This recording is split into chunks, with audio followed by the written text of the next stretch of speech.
offend you. Okay, ooh, we better not say that. No, you can't say that. That's what their whole attitude is. Right. You say that, and we have to excommunicate you from the GOP. Right. You're listening to Brian Carey on SmithRadio.com, and you can follow us, or listen live, actually, every Sunday from 5 to 8. And we are at on iHeartRadio, which is iHeart.smithradio.com, and there you can listen to our most previous episode, and if you actually use the forward button, you can listen to episodes prior to that. Please follow us on Twitter. We are at Smith Radio. That's SMYTH. You can also find us and follow us on Spreaker.com if you search the show, which is Smith Radio, do 2 different words. And also, you can be one of our, 11,000 or 12,000 plus followers on Spreaker, which is awesome. We are definitely creeping up to the 12,000 mark. We passed the 10,000 mark last week. How about Facebook? Facebook, we're up to... No, I mean, how do they find us? Oh. Well, if you go and type in the address bar, HTTP, That's for you old folks on AOL. www. Oh, boy. Did you just wasted minutes of my precious life? Now go to Facebook.com/Smith Radio, SMYTH. And yes, we're 11,144 followers. And on Facebook, we're almost up to 6,000. It's kind of exponential because early on, we were just trying to get to 1,000. And then we eventually got there. And then we got to 2,000, and we were like, wow. And all of a sudden, it's like we're getting 1,000 new followers a week. So that's pretty awesome. Right. And we've been talking all afternoon about the mass killing in Orlando, Florida, by a man who visits a mosque and called 911, pledging his allegiance to Islamic Terror state ISIS.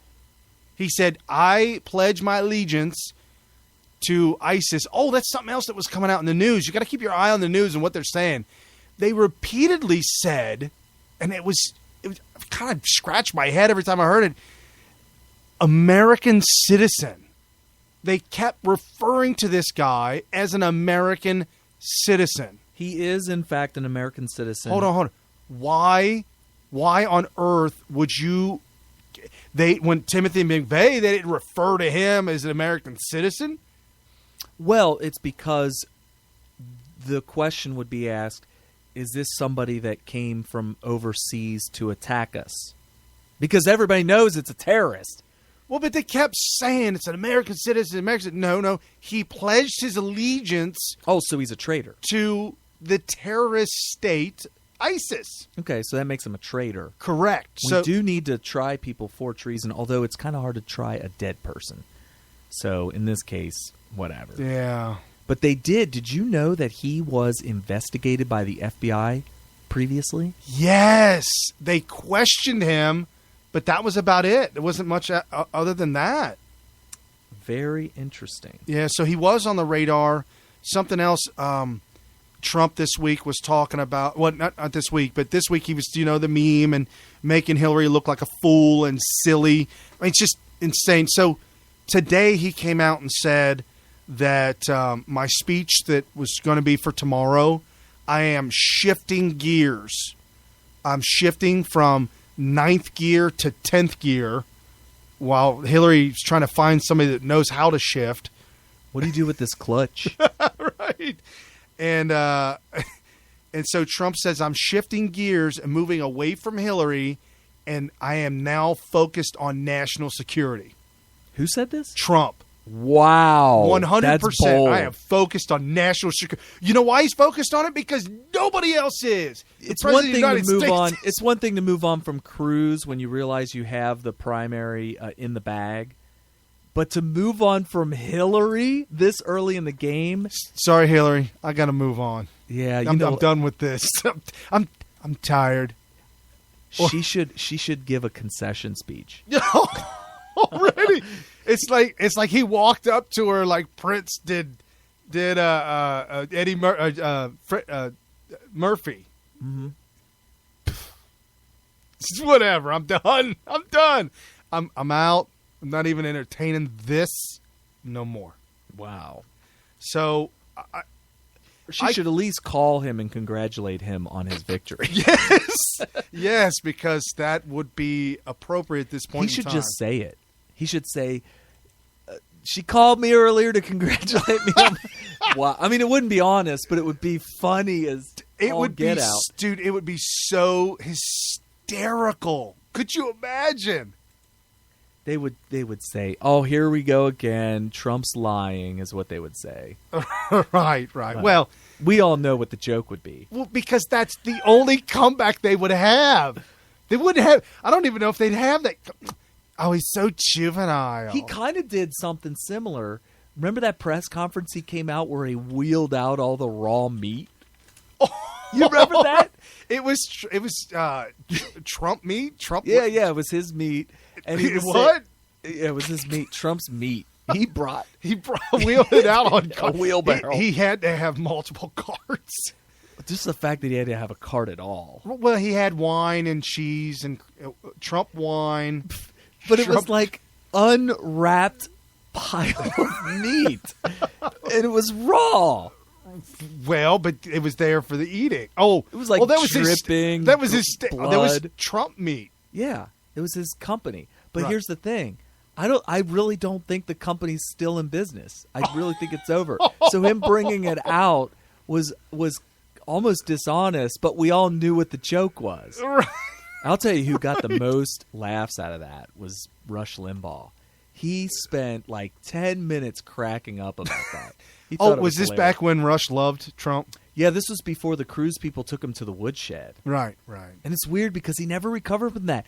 How is it that Rush could love Trump so much, then he flipped over to Cruz? He slipped on some awesome sauce. But then Cruz gets out after the Indiana primary, and Rush is just destroyed psychologically. He's just really hurt by that. People would call in, and he would say, "Come on, I got got to stick to my principles." No, he And didn't. He did. What? I've got to stick to my principles, and I will not endorse anyone until the primary's over. That's just bad.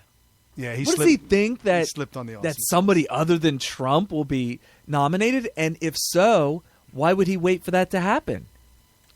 You've got to endorse Trump so that way, if it does happen, you can say I'm outraged by this, Right. and it's not going to work. And don't do that, right? Absolutely. So anyway, But so going back to my whole theory, Going back to your whole- my theory, I thought my we were whole off theory, the entire idea that I had about this is that no, the libtards are really they're completely disconnected.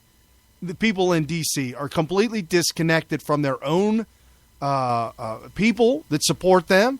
They're disconnected from reality, and they're disconnected from America as a whole. Trump, on the other hand, he's one of us, if you will.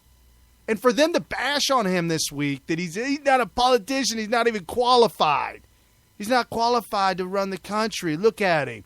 He's never held political life. Well, that's why we like him.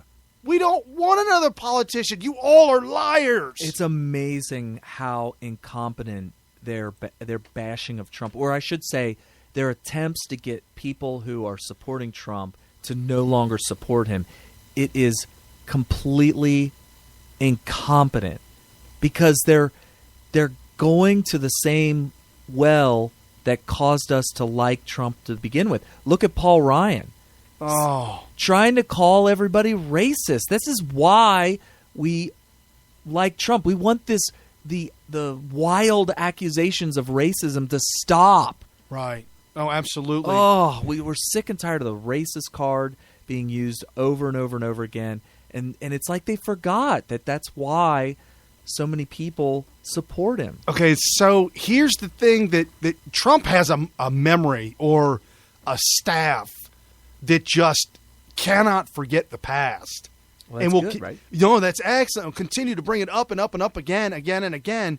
And back in 2008, Obama said, she'll say anything and change nothing. It was like a platform against Hillary. And so Tammy Bruce was on Varney and Company, and she had this to say. She'll say anything and change nothing. Wow. That was a real battle too, wasn't it? The Obama-Clinton battle back in 2008. Tammy Bruce still with us. Tammy, is this the start of the presidential race? Because we know it's going to be entertaining. It can't be anything else but. I think Monday is the start, when Donald Trump actually sets out all the problems with Hillary. This is what's interesting with the fact that she is still so low and generally in the numbers that she hasn't really even been attacked, not by Bernie Sanders, not by anybody. Look, everybody on the right who's the elite are attacking Donald Trump. Yep. So the campaign begins Monday. That's the dynamic. And I think that when it comes to an answer like that, they knew he was going to come after her on Twitter. I'm sure they spent a few weeks trying to figure out the easiest answer to come back with, and that was it. But it's, very good. She's in some trouble. This is not a good sign for her.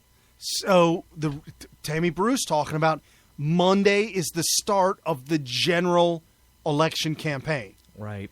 And Trump comes out and says, you know what? I got time for this. I got to save the country now. It's amazing because he's acting like we don't have a president at all. Yes.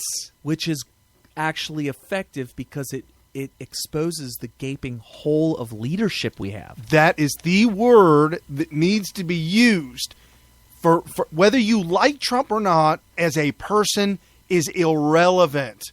Whether you think he's ugly or his face looks like somebody with Cheetos all over him, make fun of his hair, whatever you want to say about his looks, his personality, anything, okay, that's fine, whatever.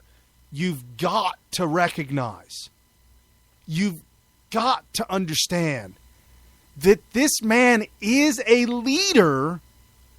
Well, he's failed business. No. He's a leader because right now, he's currently leading all the people that won't follow Hillary, know that Obama's a failure and a non-leader.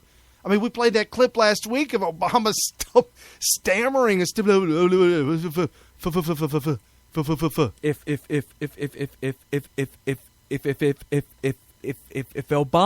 is going to talk like that, we need to really take a second look at what's wrong with his brain. It's like short circuit or something. Right, and it's the whole thing of Obama being deathly afraid of Trump. If we turn against each other based on divisions of race or religion,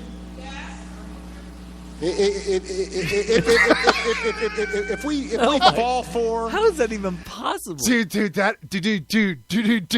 that's not made up.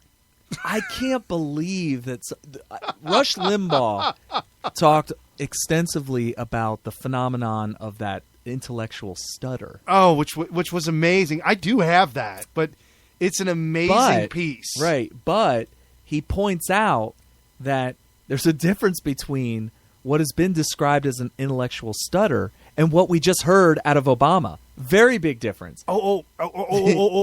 Here's listen to you. Here's Rob.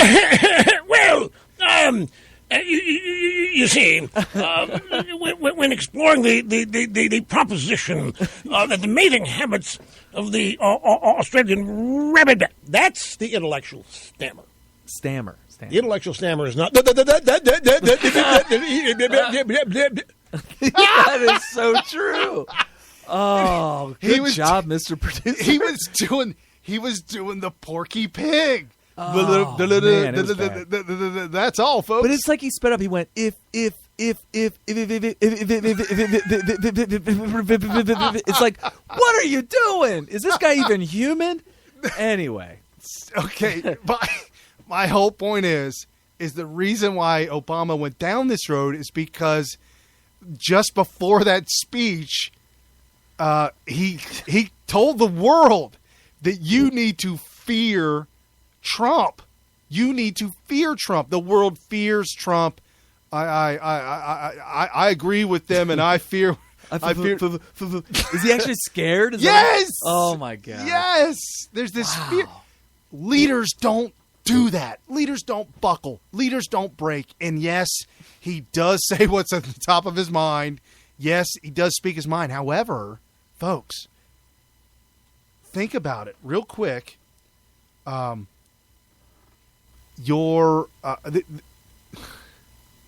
Think about it. Leader.